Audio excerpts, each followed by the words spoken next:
Good evening, everyone.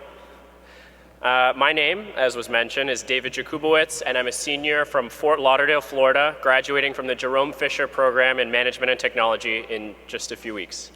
I'll be leaving Penn with a bachelor's degree in economics from the Wharton School with concentrations in operations and entrepreneurial management, and another bachelor's degree in systems engineering from the School of Engineering and Applied Science. I'm also shocked by the fact that I'm actually able to say that right now.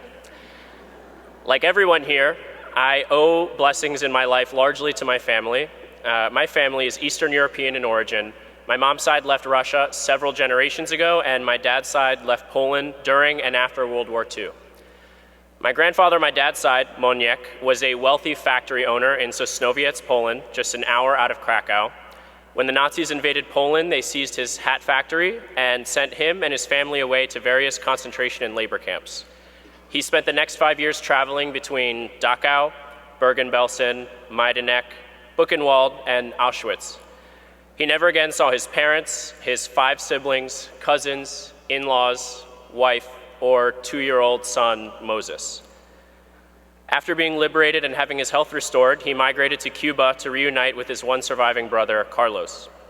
In Cuba, Moniek remarried to my grandmother, Bluma, had 2 new children, my father and aunt, and started a new businesses, a shoe store and an infant clothing store. In just a few years, he was able to relocate and recreate a life for himself in a new country. Then Fidel Castro took control of the government, nationalized my grandfather's businesses, and created an environment no longer suitable for living. For 6 years, while they waited for a visa to the US, my grandfather was forced to forage for food on the black market, an offense punishable by up to 10 years in prison, in order to provide for his wife and children. Finally, he made it to his final stop on a very difficult life journey, Miami.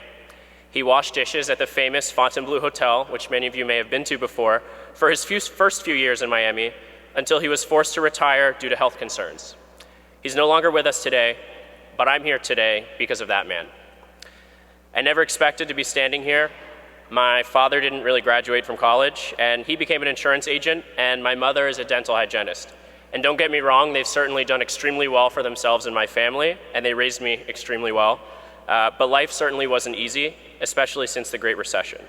Given the discretionary nature of their industries, when the economy went bad, people inherently stopped buying life insurance and stopped getting their teeth cleaned. There was always a lot of stress and anxiety related to our financial situation, and to this day it continues. My high school debate coach, Miss Lisa Miller, was the first person who really made me think about college when she asked me at the end of my junior year where I was planning to apply. I never really thought about it. I did well in high school, like all of the students here tonight, but never with the intent of coming to a place like Penn. Thanks to Miss Miller, I was able to become the second-ranked debater in the entire country at the end of high school. Top grades, high SAT scores, captain of the debate team, president of Key Club, a typical Penn high achiever, like many of us here, and that was how I was in high school. I told her I planned to go to the University of Florida, but she suggested that I consider Penn. When I proposed to my parents the possibility of going to a school like Penn, I was immediately met with the phrase that I heard all too often: "We can't afford it." This took a huge psychological toll on me. I always hated knowing that I could be denied opportunities for no reason other than my parents' financial situation. I maintained hope that maybe I could conquer that, and that somehow my financial situation wouldn't diminish all of the hard work that I had done. I took the plunge and I submitted my application. As I'm sure everyone in this room can relate, opening that Penn acceptance letter was an indescribable feeling. Despite that feeling, as many people in the room might share, there were a few days of dread in which I worried that I actually wouldn't be able to attend the amazing school that I had been accepted to. Acceptance alone wasn't enough to actually get me here on this day. When I saw the financial aid package, and when I saw that you all would be supporting me through my Penn education, I wept with joy. I wish you all could have been there on that day, but I'm even happier to be with you all on this day. I could talk for hours about my Penn experience, but our time here tonight is of course limited, so instead I'd like to share with you some of the highlights. I'd be wrong to not highlight my academic experience. As a student in the M&T program, I've had unparalleled resources from the entire M&T community that have helped me on my journey. Despite changing my engineering major 3 times, I finally settled on systems engineering, as well as entrepreneurship and operations in Wharton. I've met venture capitalists, entrepreneurs, engineers, and have learned about every facet of entrepreneurship, from theory to fundraising to the technical resources necessary to building the next great company. I use this knowledge to help me start and run a nonprofit supporting low-income high school debaters in South Florida, and I hope to use my education to build my own company in the near future. I have plenty of ideas, so if you care to invest some seed capital, I'd love to chat at the end of this speech. The goal is for Mark Zuckerberg to see me on TV and think to himself, wow, why didn't I think of that?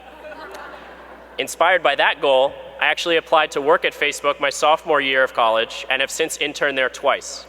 Sophomore year, I worked on improving the experiences of marginalized communities on Facebook, such as the transgender community. And last summer, I worked as a product specialist and helped my team develop products meant to make Facebook more accessible in emerging markets like India, Indonesia, and the Philippines.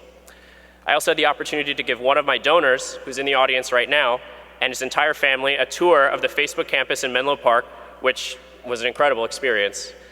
I'll be starting at Facebook full-time this September as a product specialist, and I hope to stay with the emerging markets team and help people at the lowest levels of income leverage technology to improve their livelihoods.